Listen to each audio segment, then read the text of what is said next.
Initially, Blue Beetle was meant to be shown only on streaming services, but during the test screenings, some of the audience became so happy and excited that the company decided to show this movie in cinema, hoping to get a lot of money. The movie director was a guy named Angel Manuel Soto. Who? What do you mean, who? He is the director of such famous and successful films as Menudo Forever Young and Charm City Kings. What the is this? So you might ask, why some no-name director was placed in charge of a big movie? That is an excellent question. And the answer is that, as it sometimes happens, he was chosen simply because he is the same nationality as the main characters. So he is supposed to show their personality and lifestyle in a natural way, without any stereotypes. And the result can be described as... This movie tells us about Jaime, the guy who came back to Palmera City in Texas after his graduation. But as we can see, the university didn't make him any smarter. Excuse me, sir. How do I look? You look like an avocado. Had sex with an older, more disgusting avocado. And he is met by the family. His father, who is a fan of Dominic. Things don't last. La familia, that's forever. You're goddamn right it is. Salute, mi familia. Salute. His uncle, who is also a fan of Dominic because he likes fancy cars. His mother, his grandmother, who is the Mexican version of John Wick. Hay muchas cosas que tú no sabes de tu nana. And his sister, who doesn't want to study and doesn't give a shit about anything. Celebrando al primer Reyes que se gradúa del college. And the last! Because you didn't apply? What, so I can get into debt for the rest of my life?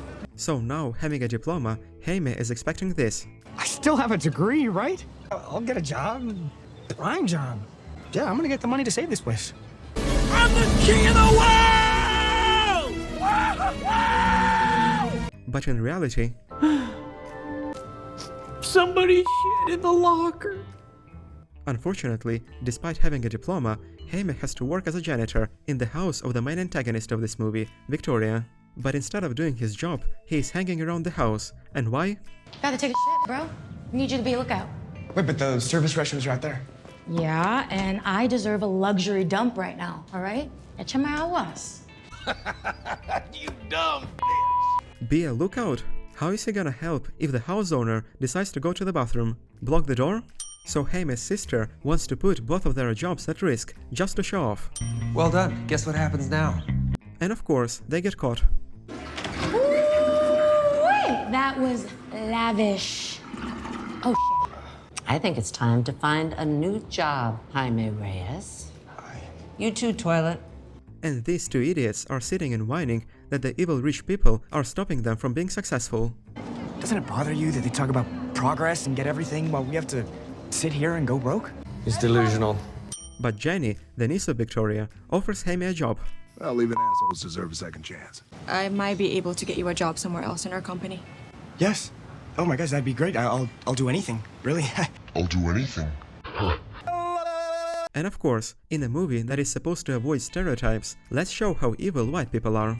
Because after seeing a presentable-looking Mexican person wearing a suit, every white receptionist would immediately humiliate him. Nice to meet you. Deliveries are downstairs. It's like some rich white people shit. Meanwhile, Victoria wants to use the Blue Beetle's technology to make weapons, and Jenny wants to stop her, so she steals it, hides it in the burger box, and while escaping, gives it to Jaime. Guard that with your life. But do not open it. Do not touch it. Don't even look at it. And the guy who's got a diploma and is supposed to be smart tells his entire family about his secret mission. An imbecile, the dumbest motherfucker that ever lived. And when they all know that Cord Company makes weapons, they decide to toss an unknown object around the kitchen. What if it's a bomb? Idiots!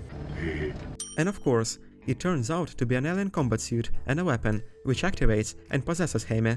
And I talked about this dumb alien technology in the previous video, check it out if you haven't seen it. But Jaime, having a dangerous and apparently stolen weapon, doesn't tell his family to go to a safe place and lay low for a while. He does nothing to protect his family and doesn't give a shit about them, when even his uncle realized that all this isn't good. What do you think Cord's gonna do when they figure out that some Mexican kid has that type of military tech inside of him? And later, he meets Jenny and barely escapes while being shot at. And he brings a person who is hunted by armed mercenaries into his house to his family. Son of the Year. Jenny explains about the Beetle and tells how to remove it. How are we gonna get this thing out of me? There's a place where we can get some answers.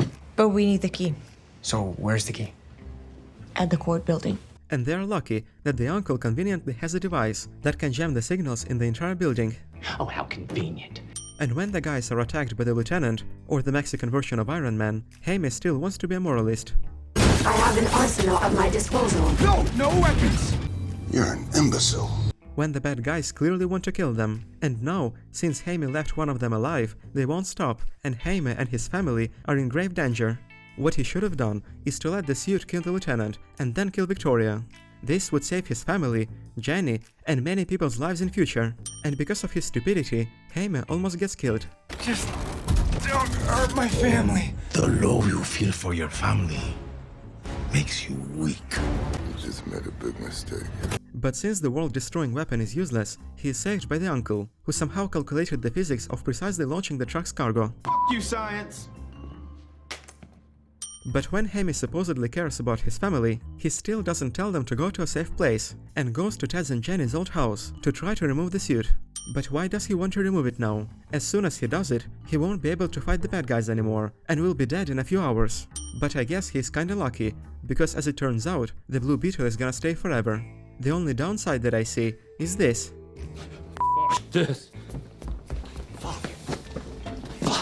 Did you see this? Look at this. And of course, while Jaime was wasting his time trying to get Something valuable. from Jenny, the mercenaries find his family. But when Victoria and her team knows that Jaime has the blue Beetle, the mercenaries for some reason turned the entire house upside down and set it on fire. So what's the point? What a lame way to show the viewer that evil rich guys from the evil rich corporation are evil.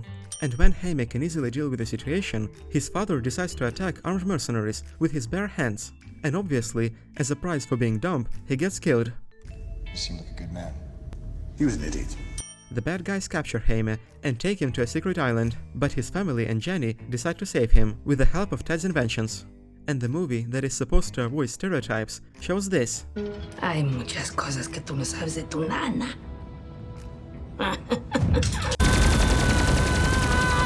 ¡Abajo los imperialistas! Angel Manuel Soto, I have one question for you. Is your idiot brain getting f***ed by stupid? Yes, 100%. And you said you did that deliberately. And because of Victoria's unprofessional decisions, which I will discuss in the next video, Jaime gets saved and the good guys win. But of course, a nice dramatic moment is spoiled by the genius movie director.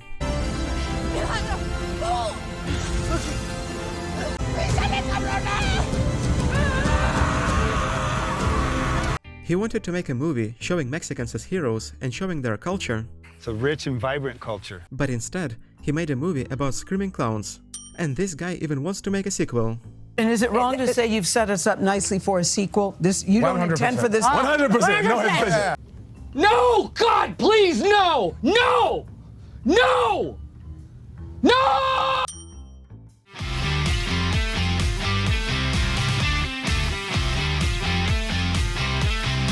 What the hell? You people used to be conquistadors, for Christ's sake.